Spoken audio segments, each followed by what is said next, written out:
Last time on the Tidy 2.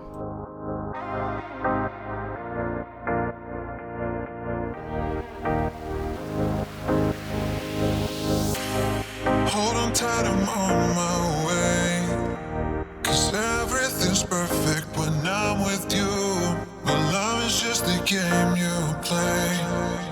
And I just need you to be true with me. 'Cause baby, I've just been following your voice just to see that you have been making me more paranoid. How about losing you forever? I can't imagine my life if I lose you forever.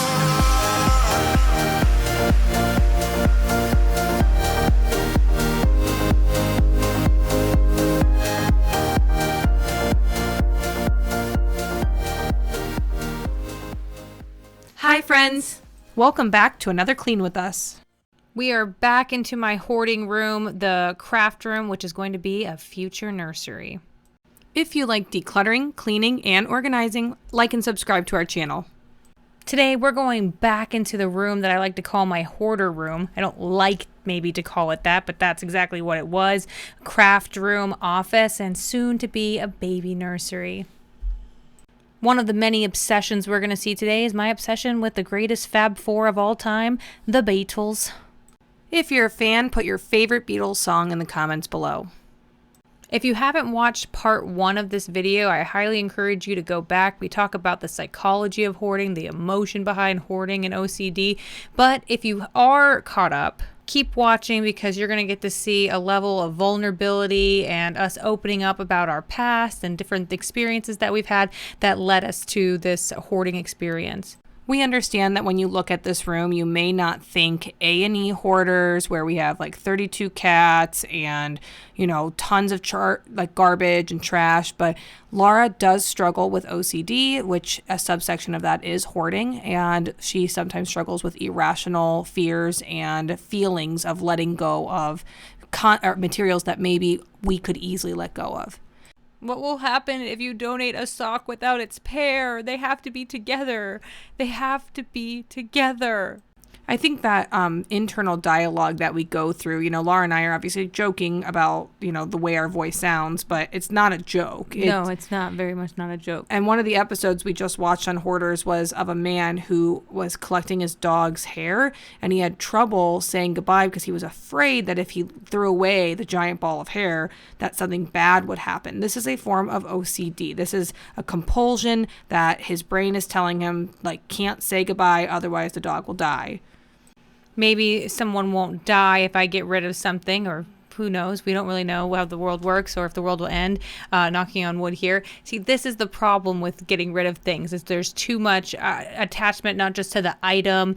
It's, I'll say personality, and I say that knowing I sound like a crazy person that thinks, I don't think these things talk. I don't think that they breathe. I know they're inanimate objects, but yet there is still somehow life in there. So all these things I'm going through, you'll see me bring an item up to my cheek, and we're going to talk about Marie Kondo a little bit and how she's helped me be able to say goodbye to items along with my therapist. Shout out to my therapist. But it is very, very difficult, and I'm hoping that there are people out there that can relate to this in one way or another, or you guys can look at this and be like, wow, this chick's crazy.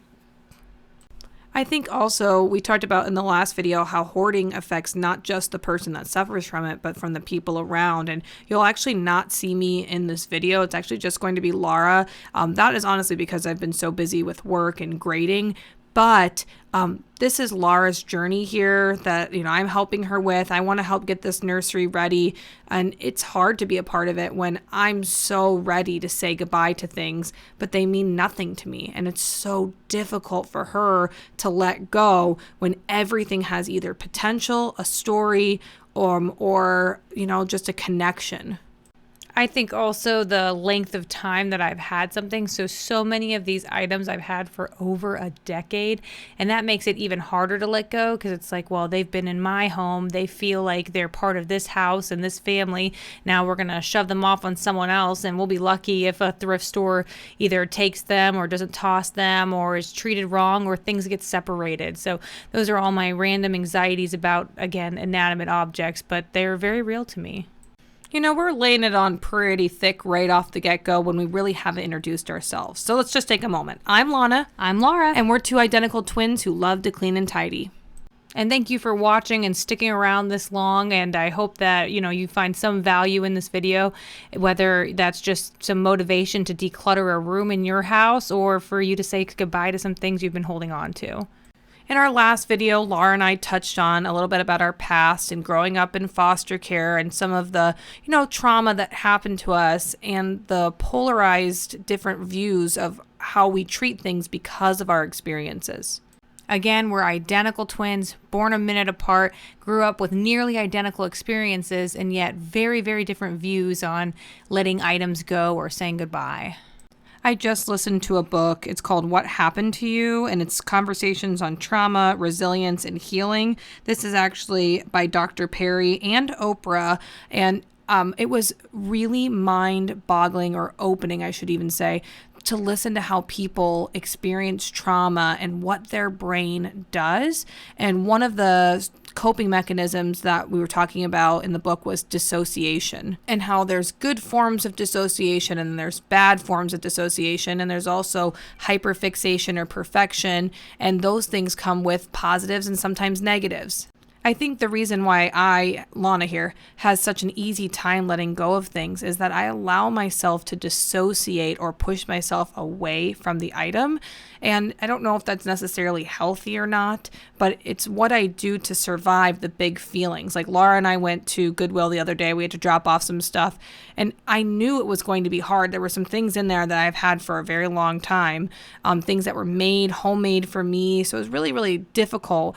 But I just kind of, my heart rate lowered. I kind of, my face turned neutral. I said, all right, goodbye, thanks. And then I moved on. And I haven't really thought too much about those items, but I know that when Laura sees this, it must be very difficult because those items were special to both of us, or maybe one of us, but we didn't maybe treat it the same way. For years, I could not get rid of anything. I'm talking anything, even little pieces of paper. I mean, I was very blessed. I was able to get rid of garbage or food scraps because there are people that have trouble getting rid of those things too. But just anything that you can think of that was in my hands, especially if I touched it or had any attachment to it, used it even once, it would be almost impossible to get rid of. Besides therapy, one of the most amazing things that I was able to look into, experience, or actually it kind of came upon me, was Marie Kondo and the magic of tidying up. Because she didn't just talk about organization and cute little baskets and how to, put things a certain way. What she talked about was saying goodbye to clutter and how to say goodbye to clutter. The most important thing that she taught me was how to say goodbye, to thank an item, say, thank you. Thank you. You have served your purpose. And that was so special to me because, I just always felt so guilty. Like I was just throwing away something that, like I didn't care about it. Like it didn't, serve me, any good at all. And when really it was very, very special. Or even if it was just such a small part, even a piece of garbage, I would say, thank you, gum wrapper, for wrapping my gum and keeping it from all the germs. And I know that sounds crazy to people listening, but, we're all on different scales, and what we went through kind of put us through some weird stuff, and now we kind of do some weird stuff.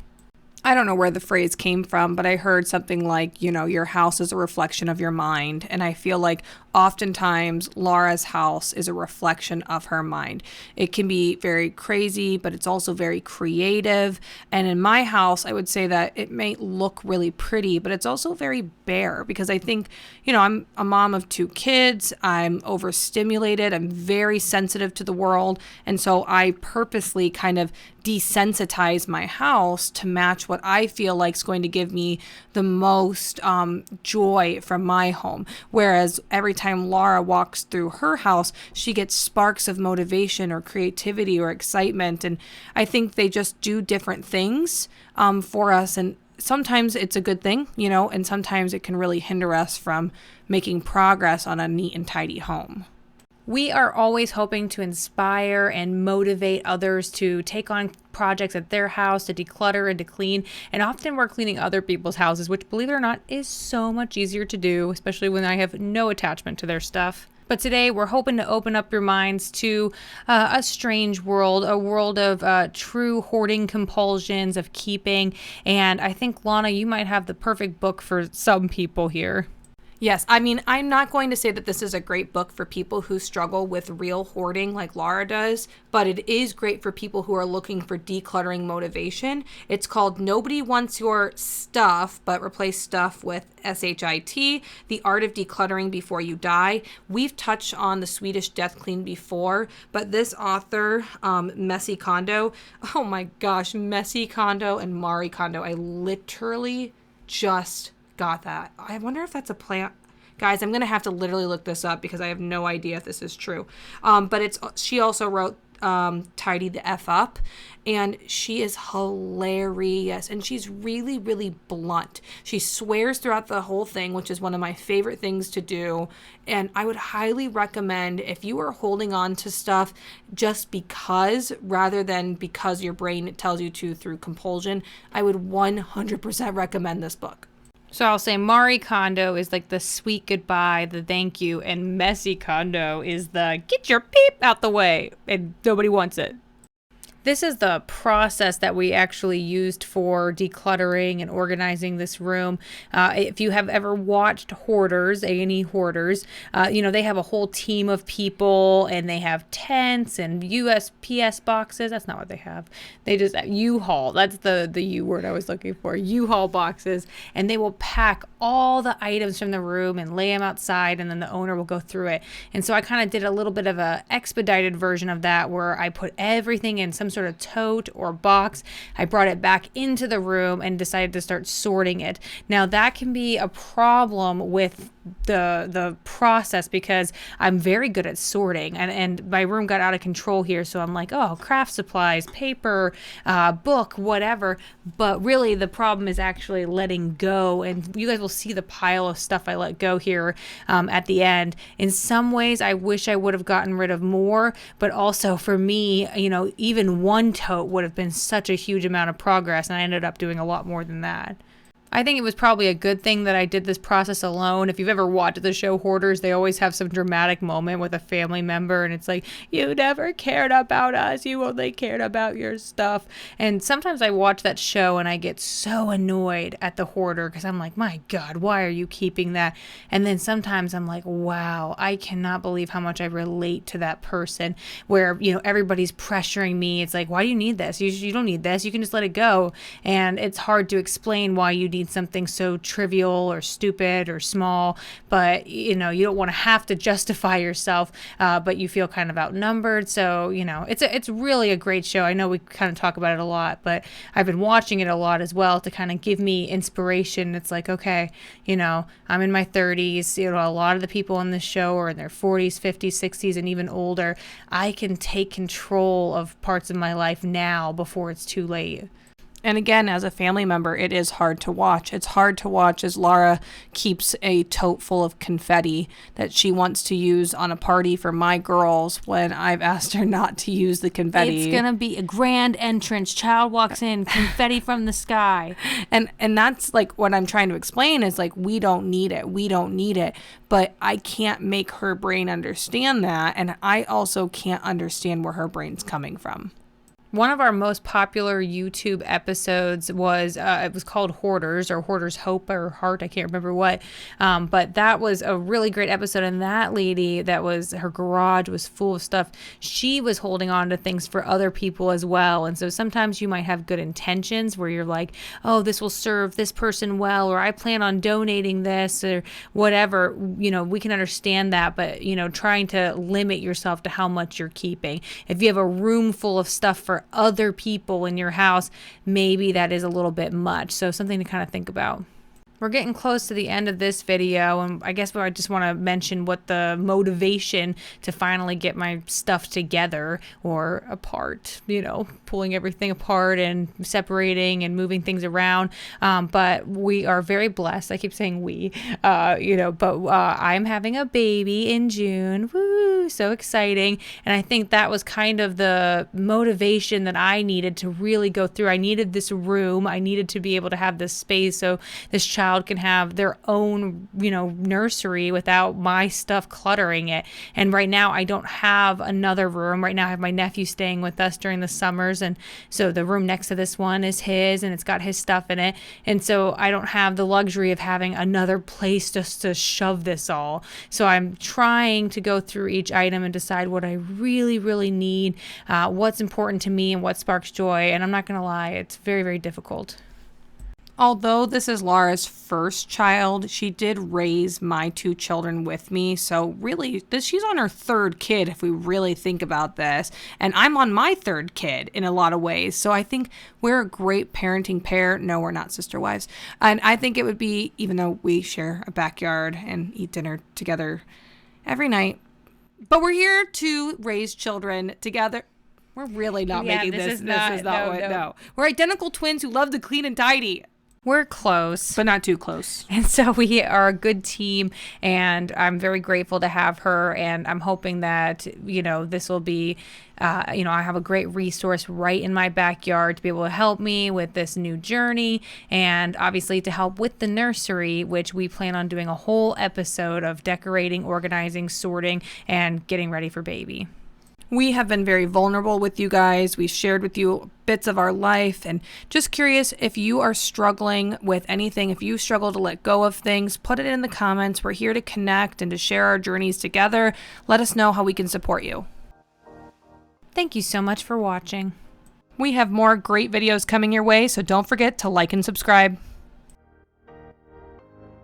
If you're looking to get a quick fix of the Tidy 2 every day, make sure to check out our TikTok. Check out our YouTube playlist to find your favorite types of cleans, whether that be kitchen, bathrooms, hoarding, or decluttering.